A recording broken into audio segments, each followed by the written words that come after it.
Welcome to the Gaudium at Spes podcast, where every other week we bring you Catholic teachings and stories of faith from people throughout the Diocese of Pensacola-Tallahassee. Now, here are your hosts, Sharmane Adams and Chez Filippini.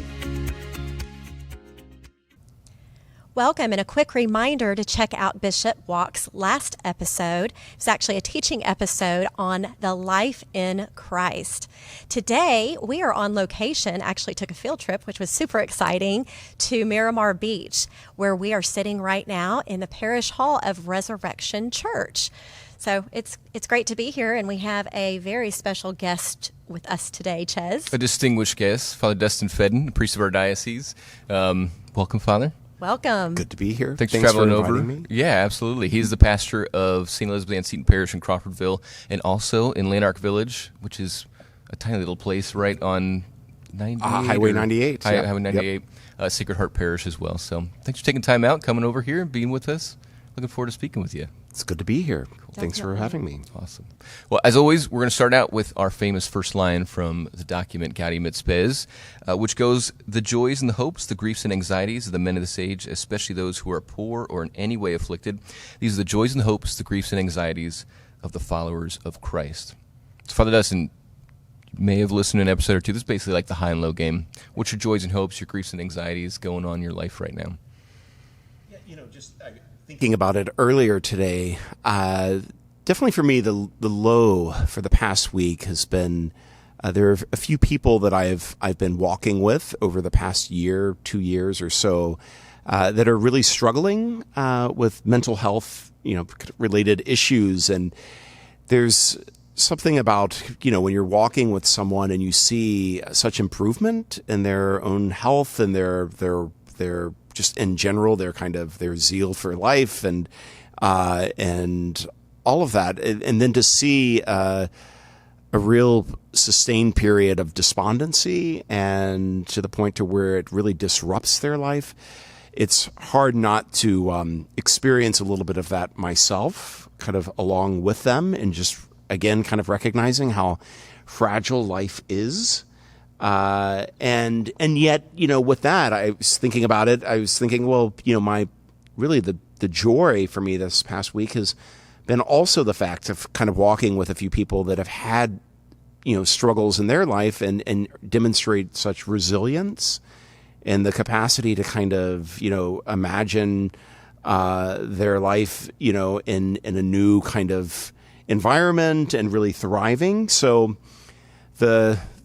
for me, the past week, kind of the joys and the lows have both been just watching other people kind of in their own journeys in life and seeing their ups and downs and realizing, again, too, that even my life, that there's periods where you think, you're doing really well, and then all of a sudden something interrupts it and you find yourself back a few steps where you thought, I thought I had already kind of moved on from this or that. And I don't know, there's something about this that, in a way at first it's frustrating, but then it also reminds me, what? Success and solutions can be overrated, and maybe life is much more expansive than the categories that we have for it. So it's the life of the priest that you get to find these, you get to do this kind of work with people in a way that, if you were a car salesman, you probably would not get to do that sort of thing. Mm. And every day. Yep. I mean, you experience that every single day. Every day. Yeah, this is true. Every day. And, and I think that there's maybe something about it for most people, most priests or social workers or therapists or people that are kind of in the arena of working with other people on oftentimes hard issues in life, that there's something about us ourselves that recognize these experiences in our own life that I think give us perhaps hopefully a little more capacity to kind of accompany others walking through life's journey. So but you're right. Yeah, I mean there's no real time off from when life really happens to people that you're walking with on a daily basis. So, by the way, if you're a car salesman listening and you do a ministry of accompaniment out of your office, please come on the podcast and share that amazing story. But well, I have to say, it was funny that you mentioned it. My father, was a car salesman, and he was in the car business for a number of years in different capacities as salesman, manager, owner, all of that. And, he would talk about the stories that he would hear from customers, because it's like they're making a life investment. Perhaps their spouse just died and they're getting a new car, or they're selling, and it's like, kind of like what you hear about bartenders, how they have an exposure to people and really at times, in meaningful, points in their life. Well, I think in a way, maybe if you're a car salesman who's interested in hearing other people, you can actually hear their stories when they're making those transactions. I know it sounds weird, really but anyways, yeah. Well, and that's why we have this podcast, to hear stories just like yours and others. Mm-hmm. It's great. Mm-hmm. Sharmane, what's up with you? Oh, my goodness. So I got a great delivery in the mail this week, and I just ordered all new ornaments for my Christmas tree, and it was like Christmas. Wow, it was great. Yep. So we haven't put up the tree yet, but I'm looking forward to doing that very soon. Did you throw all the kids when they were like 4 years old? They made those dumb little crafts. You just tossed them in a bin or something? Y'all, I cannot do that. I will always hold on to them, always. But it was time to, my kids are in their 20s, like late 20s now, and I can't just, keep the children's tree. Yeah. It's time to get grown-up ornaments now. So That'll look beautiful. yes. Okay, what about yours? Oh, man. I'm going to have a pity party on my low. I, a few days ago, started to feel like some kind of sinus buildup, and then it was like kind of moving into the ear area, and I was like, oh boy, here we go. 4 years old, getting an ear infection again. And then the pressure just kept building and building and building, and I'm like, my wife will tell you I'm kind of a pain wimp, but I was like, we're hitting the 8 out of 10 levels right now.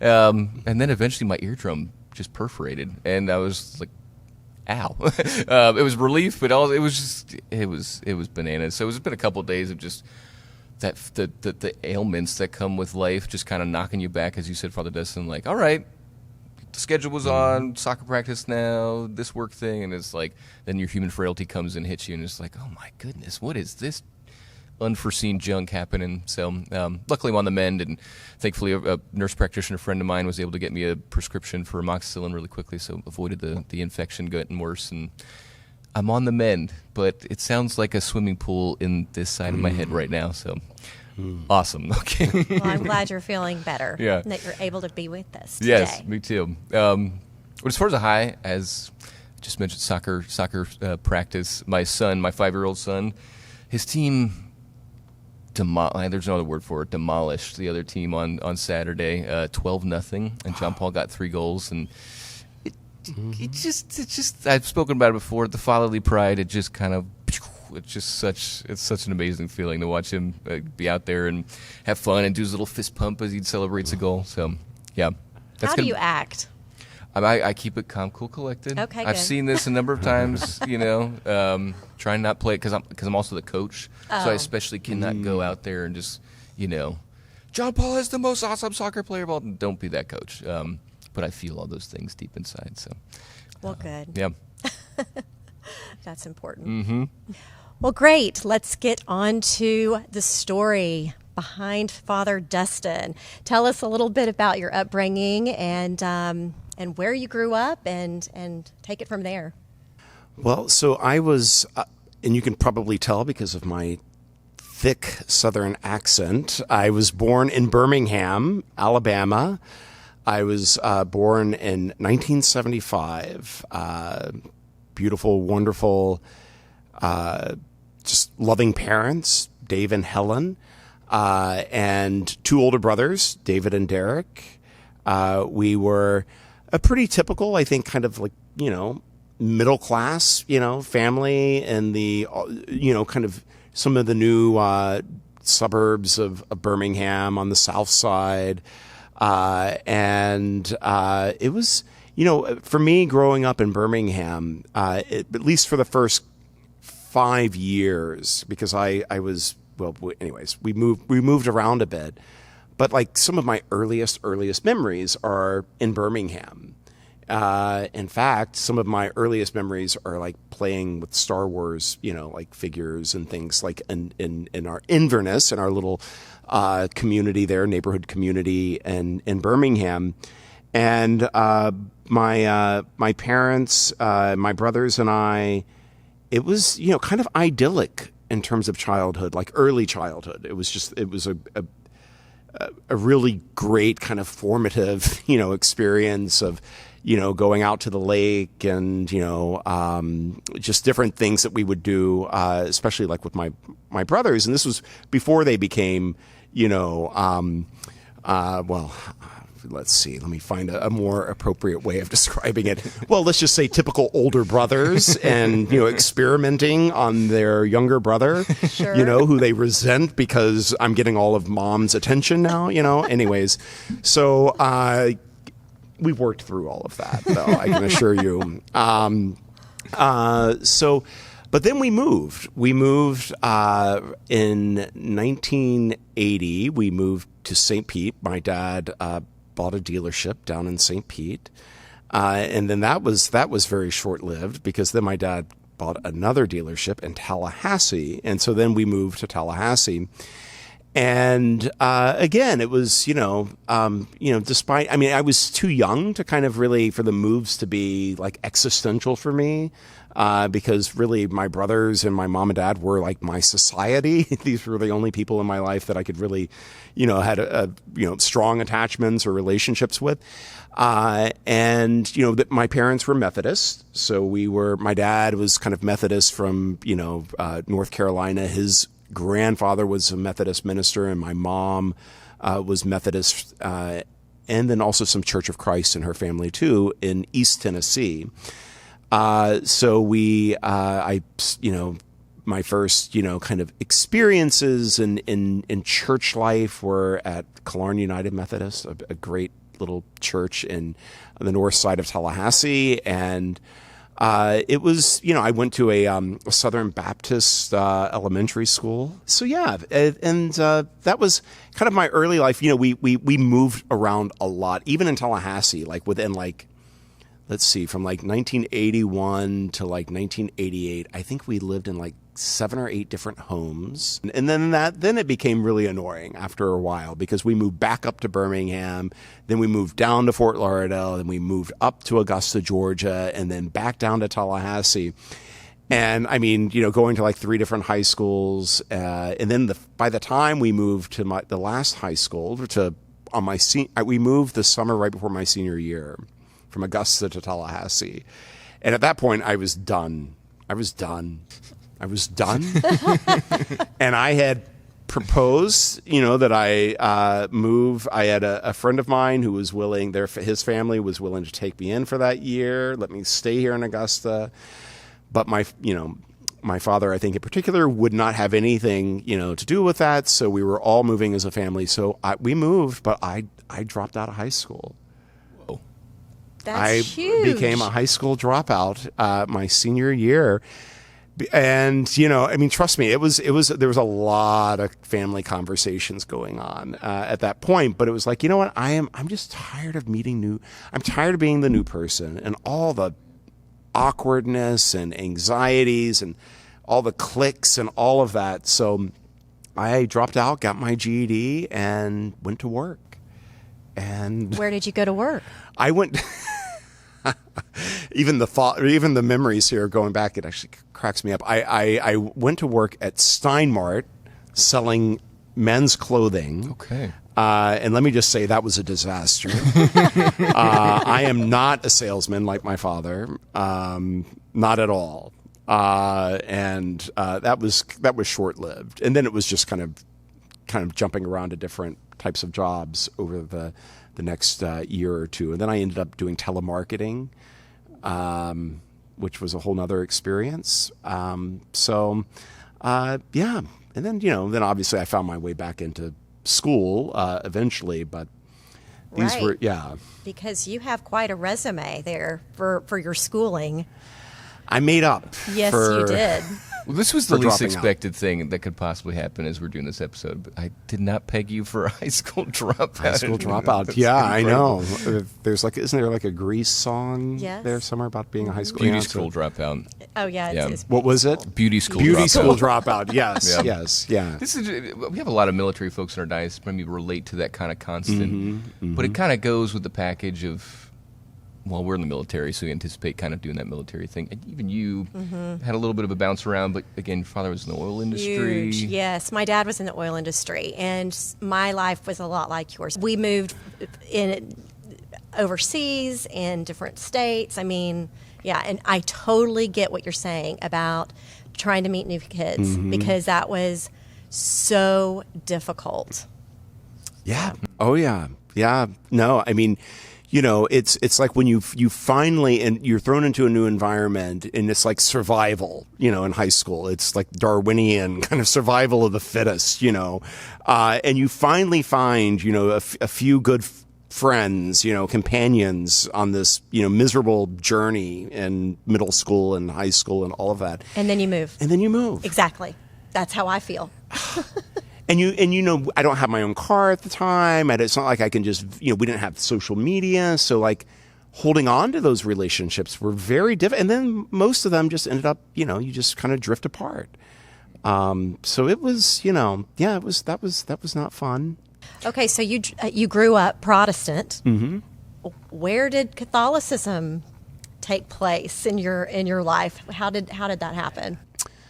When I was a grad student at Florida State, I was really became exposed to Catholicism through some of the readings that I was doing in college, and then a very dear friend of mine, Tom Neal, who was and is a devout Catholic, a wonderful friend of mine. We would have these long conversations about faith and religion, and I have to say, for me, my first exposure to Catholicism in many ways was kind of implicit. It was I wasn't very conscious of what was happening, but there was a period of time in 2000 when I was taking a Greek course by David Levinson, Dr. David Levinson, who teaches at Florida State, and we were learning Greek by translating the first 3 chapters of the Gospel of John. And I remember waking up early in the morning, kind of working on my translation of the Gospel of John, and like somewhere along the way in the translating, like I would find myself praying. And then it was kind of like what I now would describe as contemplating. And the time I wouldn't. And for this period, for that whole course, the summer of 2000 for me was a very impactful time in my life, because it was when prayer became a reality. And I think in a way, like, even though I believed in God, like God became a reality. And the faith took on a very like present kind of reality for me. And then over time, in talking with Tom, and Tom recommended that I read Thomas Merton's 7-Story Mountain. And I remember when I was reading 7-Story Mountain and by Thomas Merton, and some of the passages, I thought, I think I've experienced what he's describing here. And I would go back to that summer and some of my experiences in prayer, and I thought, this is the first time I've heard someone talk about what I myself, feel as though I had experienced in prayer back in 2000. And then it was just kind of an opening of the church, and reading encyclicals and books and all sorts. Mm-hmm. Typical. Everyone just thumbing through their encyclical, and yeah. Right. That reminds me of someone else I know, Chez. Well, this, it's interesting to hear you say this, Father Dustin, because so it seems like there, even in the midst of your upbringing in Protestantism, that there was at least some semblance of an attachment to the faith that carried on. Like you never had an experience like for Christianity out the window, or maybe no. I would certainly say that I was always a believer, and I think there was a period of time when I became very disenchanted with with churches and certain church communities, certainly seeing a lot of, just the kind of, emphasis on wealth or, a kind of moralism that seemed destructive. And then so eventually, my Sundays would be spent at Borders bookstore or, reading the New York Times or something. That became my kind of liturgy for a period of time because I felt so disconnected with a community. But at no point in my life have I ever, would I say that, I was, Christianity's a joke or Jesus is, was either, a charlatan or just, an interesting historical figure, but nothing beyond that. I mean, for me, I always held on to, or I would say it always held on to me, a sense of the reality of Christianity, but being able to find a place to practice it was difficult. So you would credit Tom Neal then for bringing you or introducing you into the Catholic Church. Oh, 100%, no doubt about it.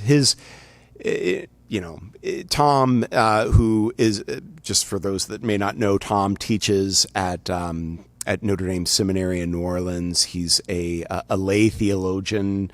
He's very much a friend of this diocese. He and his wife Patty and their children were very active in not only at the Co-Cathedral St. Thomas More in Tallahassee, but in diocesan ministry and events. And so Tom, for anyone that's ever met Tom or knows Tom, he is so, first, he's so open.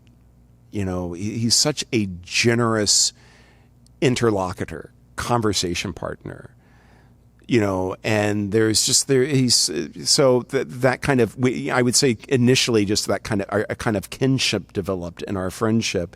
And there was a kind of trust in, the things that he believes in, I should take a little bit more seriously because, I found him to be a very, just a wonderful human being. So by his kind of, in a way, kind of his virtues, was for me kind of a way of saying there might be some credibility to the community that he belongs to. So in many ways, he was certainly a kind of an entry point for me, a relational entry point into the church. Mm-hmm.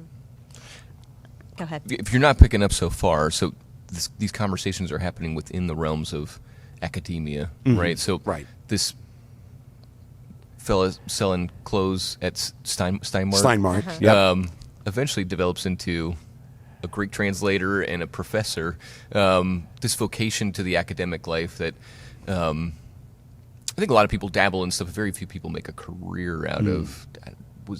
Maybe that's the vocation before this vocation. Right. When did that come along? What sparked that whole desire to be in that world? And in the academic world. Yeah, exactly. So for me, it was, I've kind of, you go back in life and see kind of how things developed, especially just developing your own kind of personality and, your own life. And oftentimes it's people that were instrumental. Absolutely. Yeah. And so for me, as an undergrad at Florida State, when Greek was great, taking biblical studies classes with David Levinson and then taking classics. I was in classics as well and ancient civilizations and all of that. But it was taking a class with David Kangas, who was a professor of mine at Florida State, his class on philosophy of religion, and then a few classes on Kierkegaard. That was kind of the game changer. And it was in a similar way with Tom. This man was, had this just wonderful disposition of being so thoughtful about, about thinking, about, what does it mean to be an intellectual, but also thoughtful about the people that he was sharing, this reading with. Because we would read the books together. It was like reading with David, And David, too, had this, his life in many ways. He was, he was Lutheran. He was steeped in modern philosophy and, just had this, remarkable, kind of background academically, but no pretense. And being able to see him in moments of like outside of the classroom and see the way that he lived his life. Too, I thought like, okay, this again is like he's introducing me to a new world, and I want to find out what has intrigued him, what, you know, the thinkers that he takes serious, I want to take serious, you know. So there's this kind of an imitation in a way that you find something remarkable about someone, you want to know more about them, so you take serious the things that they value. And then all of a sudden you realize, well, no, you know what? This is actually working for me too. I enjoy reading, you know, Kant and Hegel and Kierkegaard and, you know, Heidegger and Simone Weil and Edith Stein and others, you know. And as I'm reading more and more, I'm thinking, yeah, this is kind of the life for me. This is what I want to do for the rest of my life. I wanted to ask you about Edith Stein because you're very fond of her. And is that when you started reading about her life, and how did she inspire you? Because some of the things you've done in your priestly ministry are very similar to her. Right. Yeah. Yeah. So Edith Stein, or St. Teresa Benedict of the Cross, Edith Stein for me, and I can't, you know, I was trying to think about it earlier, like where I first started reading about her.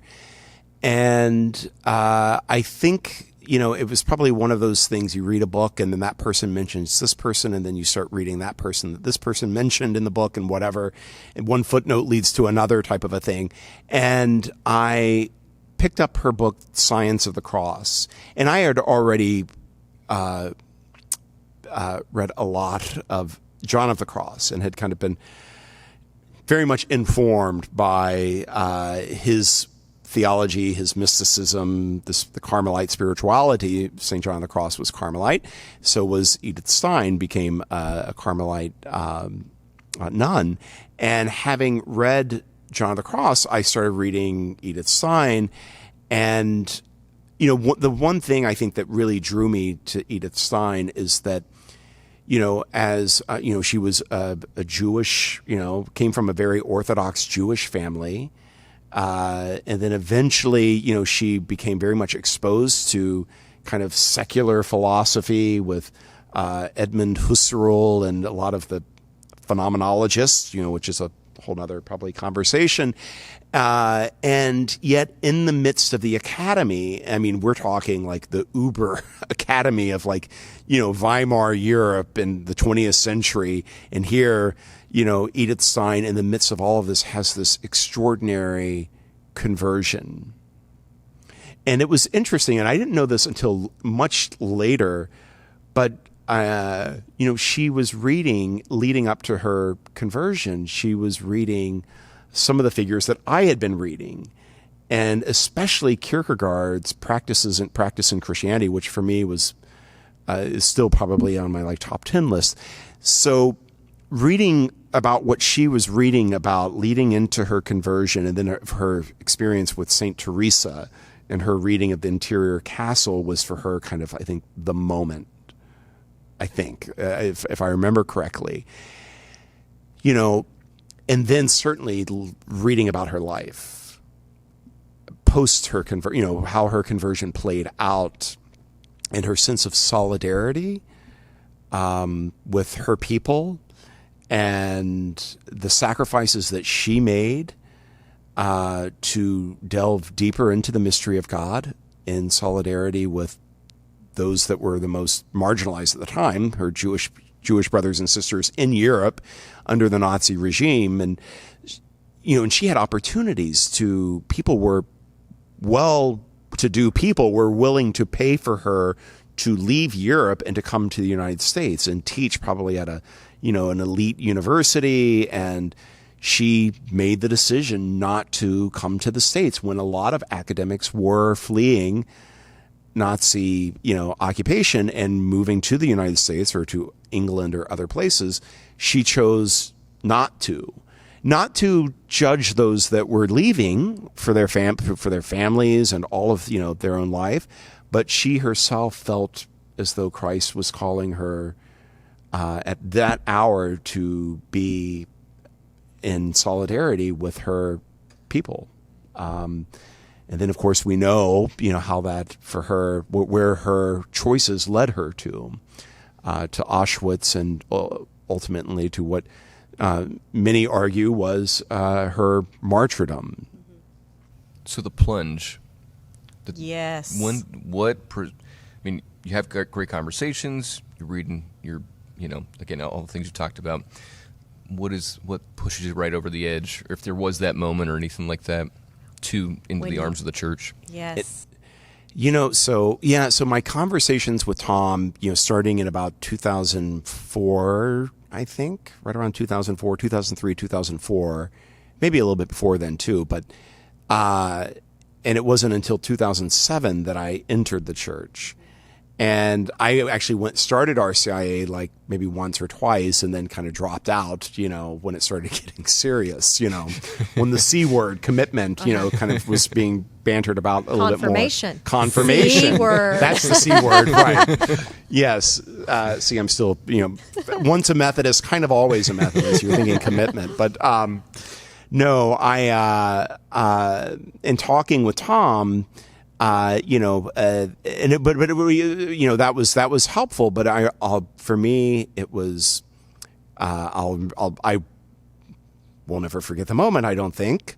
I went to St. Thomas More. It was a weekday. I was in my office reading books, preparing for maybe a lecture or something. And I was reading actually Heidegger's commentary on Allegory of the Cave, which anyways, that's a whole nother conversation again. Yes. As academics, you have to mention the footnotes. You kind of have to cite the sources. So I sometimes have to do that. Just, tolerate me. But I went, there was just a real longing, again, kind of for God. And that was just kind of overwhelming. And so I, literally leaving Florida State campus, walking across the street, walking across Tennessee Street, and then into St. Thomas More. Thank God, Monsignor Tugwell, wonderful human being, oh, yes. Another pivotal figure for me in my journey into the church. Both he and Bishop Ricard, actually, at that time too. But Monsignor Tugwell would keep the doors open, And I came into and I'm sure the doors are still open, by the way. That's not saying no one came behind and shut the doors and locked them, but I walked in and I spent, I don't know, maybe 30 minutes to an hour or so in silent prayer. And it was just clear, like, this is it, this is it. I may still have questions, about certain aspects of the church and teachings of the church. And I may still have some hesitations and reservations in different ways, but this is the place where I want to continue to encounter God. And I left that prayer, and I remember either calling or emailing Tom and saying, I'm ready to start RCIA again. And we started, and then in 2007, the Easter Vigil at St. Thomas More, I entered the church, and it was, even then it was like I, still had, there's still parts of me thinking like, is this, but no, I knew at that point, I think I really knew that afternoon, like this is my community, At that point, did God ever lay on your heart to enter or pray for vocation to the priesthood? Yeah, I think reading Seven Storey Mountain, reading Thomas Merton's work, reading John of the Cross, reading Simone Weil, who's this, really interesting Jewish, philosopher who was kind of always right on the verge of becoming a baptized Catholic. At that time, 2003, 2004, already kind of a religious vocation I was discerning. And so after I entered the church, about a year or two later, started discerning with the Dominicans. and I was going to different houses to visit their community, and it got pretty serious. I was kind of already starting the not only just the application process, but really like talking about entering as a novice. In I think it was the 2009, 2010, and but there was something that felt a little bit like I was looking for, kind of looking for that kind of, maybe a kind of idyllic place, and kind of like looking for, the monastery would just kind of it would be perpetual Dodd Hall, Florida State University. I'd always be reading, and in the library and, whatever. And so it was, and it was becoming more and more clear to me that was, I might have a wonderful life, a beautiful vocation, and all of that, and still everything work out, but maybe that's not where God is calling me or where Christ is leading me. And so I had a long conversation with, at the time it was Bishop Ricard and with Monsignor Tugwell, and decided then to enter. Well, I took a period of time too. That was, I took about a year. It takes a while for me to kind of really reflect on some of the important decisions, but I ended up entering into as a seminarian in 2000. I think it was 11, and again, it felt more just like a kind of extension of some of those early experiences and kind of religious kind of awakenings, I guess, in a way, to then live this out as a priest. But anyways, maybe we'll get there in a moment with the conversation. But for me, you make a decision and then and a commitment, but then it became real a little bit further down that road. There was a lot of doubt still even into my early time as a seminarian. So you're wrestling with all of that yes. as a seminarian. Yeah, it's certainly, it's very humbling to be like taking quizzes again and just thinking, okay, now, am I just going to have to go through the motions? Am I just going through the motions? And, I think for me, the greatest kind of disconnect was, it's the faculty were wonderful. The administration, there was a lot of good things going on at the seminary at St. Vincent de Paul. But it's in Boynton. It's walled in, and and it feels like you're at a kind of like a Catholic kind of a resort. For like, and I'm not very a nice, big fan of resort, but it's like you're in this and you're, it's kind of like Groundhog Day. Like every day feels the same, and the weather doesn't help because it's always perennially just, tropical and whatever for the most part. So it was so it's like, why did I make this decision? I didn't grow up Catholic, so I wasn't like, I didn't, always want to be a priest, and I wasn't, I'm not super fixated on like the intricacies of liturgy. So like that was kind of missing, and there was just a lot of aspects that were missing. And I thought, there was a lot of challenges. But then when I was on my, what kind of like our internship year, pastoral year, I was at Good Shepherd. And when I got there, Father Mike Foley, we were supposed to have the conversation, well, what are you going to do for the year? And I'll never forget this. Father Mike looked at me and he said, so what would you like to do? And I had not been asked that question in like 2 years since being a seminarian. You're just told what you're going to do, where you're going, and you're not given that kind of autonomy. And So I remember just not even really being able to answer, wow, yeah, I am a grown man. I'm an adult. So I can answer these questions. So we ended up talking, and, I remember I had remembered reading an article in the Catholic Compass. This would have been years. So this would have been 2011. It was around, right? In 2010, yes. 2011. I remember reading an article about this parishioner at Good Shepherd who was on death row, Brother Dale. And I remember somehow that article came to mind. And I mentioned to Father Mike, well, what about prison ministry? And then Father Mike was like, that would be great because we've got a lot of parishioners engaged in prison ministry. And so I went, to different correctional institutions. For me, the night that I was it was October, it was the second week in October, Tuesday night, I went to death row with Dale. And with Dale, he's the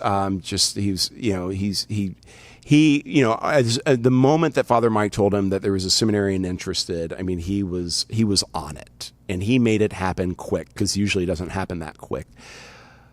On a Tuesday evening, walked in to Florida State Prison, and then walked down G Wing, and had about 40 different conversations with about 40 different men.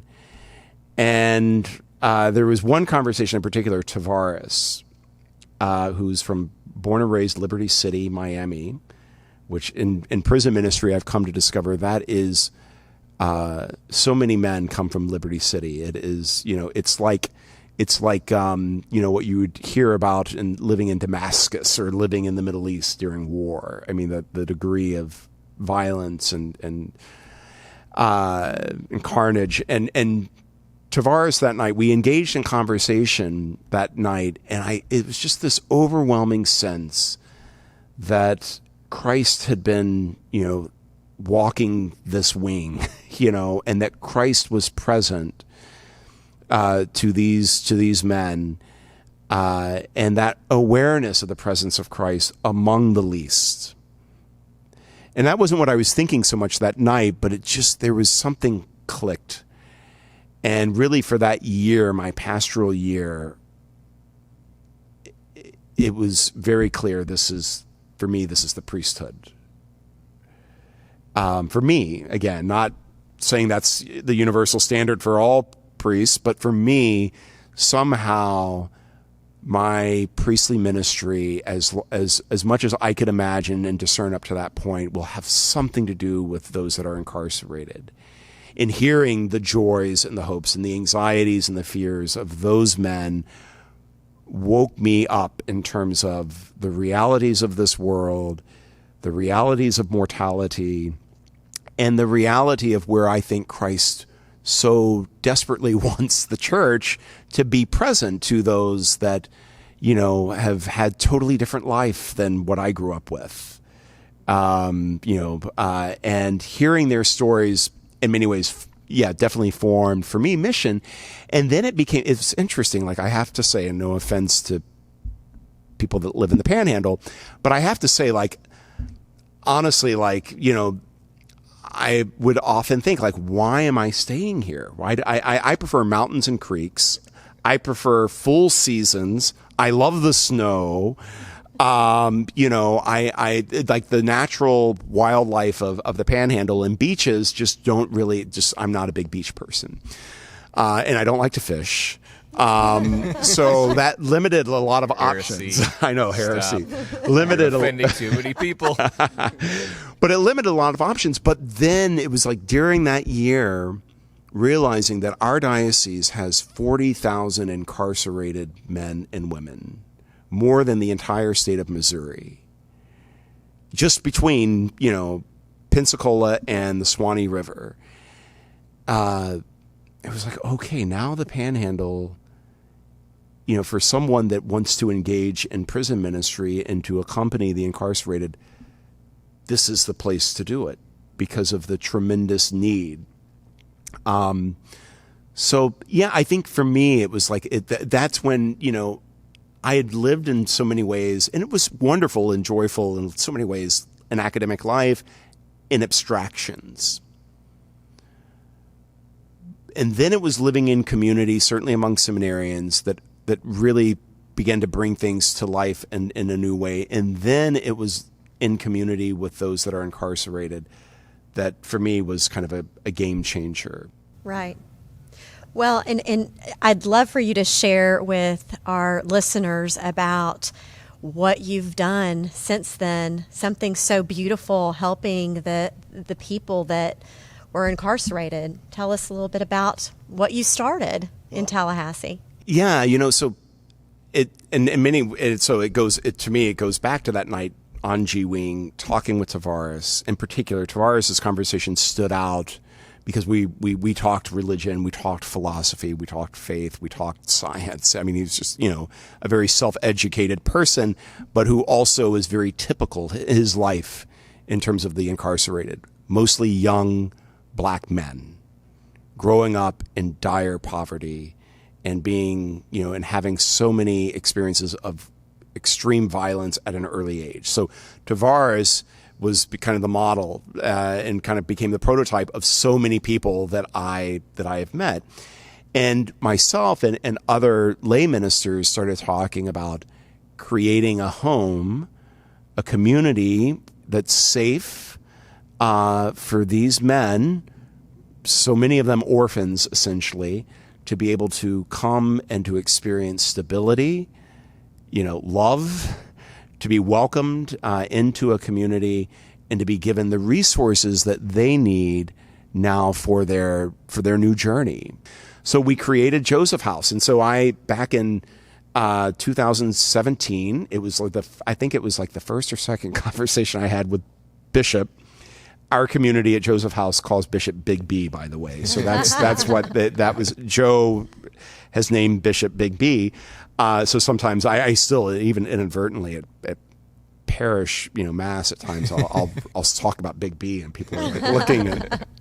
So Bishop Bill, I had a conversation with Bishop about it. I pitched the idea of creating a community for those that are returning. And I have to say he was the easiest sell, as you might imagine. Because once you just start talking about the disenfranchised, once you start talking about people that, that seem to be in so many ways feeling as though they're outsiders, he wants to make them insiders. And so I remember when I was talking to him about it, and, you honestly, even though I thought this might work well with him, I, still didn't know because there's a lot of risk. You are creating a home and, you're living in community with people that most of them have a background with violence or with something that, that can be destructive. And so, but I'll never forget, as I was pitching the idea to him, he was just smiling and he was nodding, and it was like, okay, good. Well, now let me go even further. Let's see how far we can take this mission, now, and to the point to where this diocese, and there's a whole story to this, of course, but to make it very short, and I know that Bishop doesn't always like, maybe me saying this, but this diocese. And Bishop, with his initiative, I was trying to do fundraising to buy a house. We found a beautiful house in Midtown Tallahassee in a great area, a parishioner at Good Shepherd, Chuck White. By the way, Joseph House is built in so many ways by parishioners. There are master gardeners. There are educators helping guys with GED. They're the guy that found us the house, Chuck White.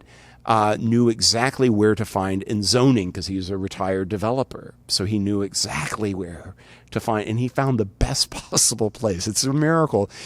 And he told me, he said, look, we're going to get this place, but you have to realize the city of Tallahassee may not like this idea. They're going to fight back.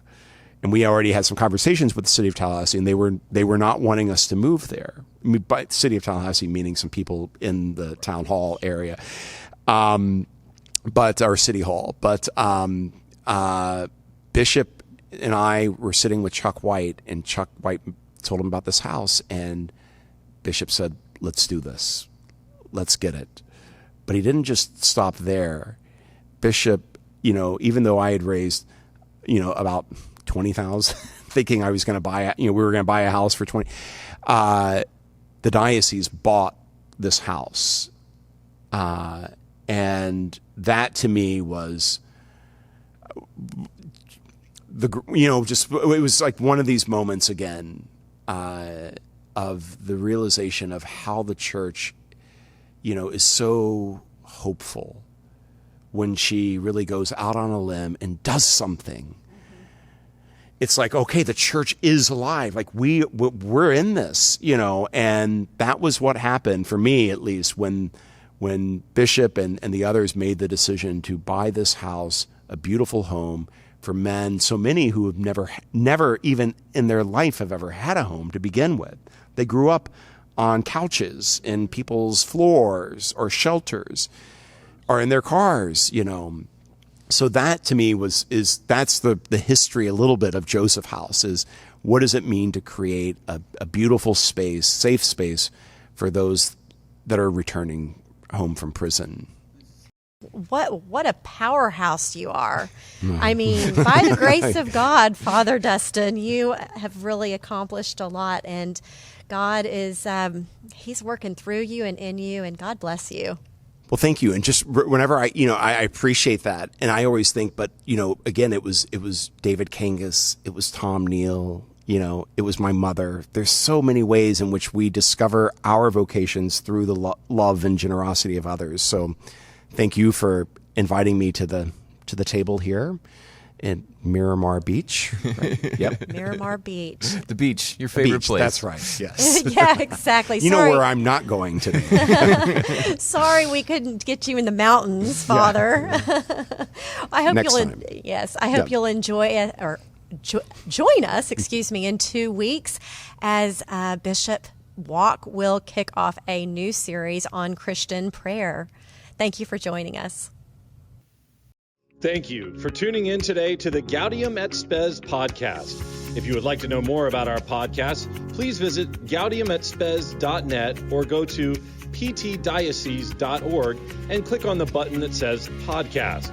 If you listen to the audio version from an app such as iTunes, Stitcher, or Spotify, be sure to rate, review, and comment. If you watched us on YouTube, make sure you like and subscribe or leave us a comment there as well. Thank you for joining us.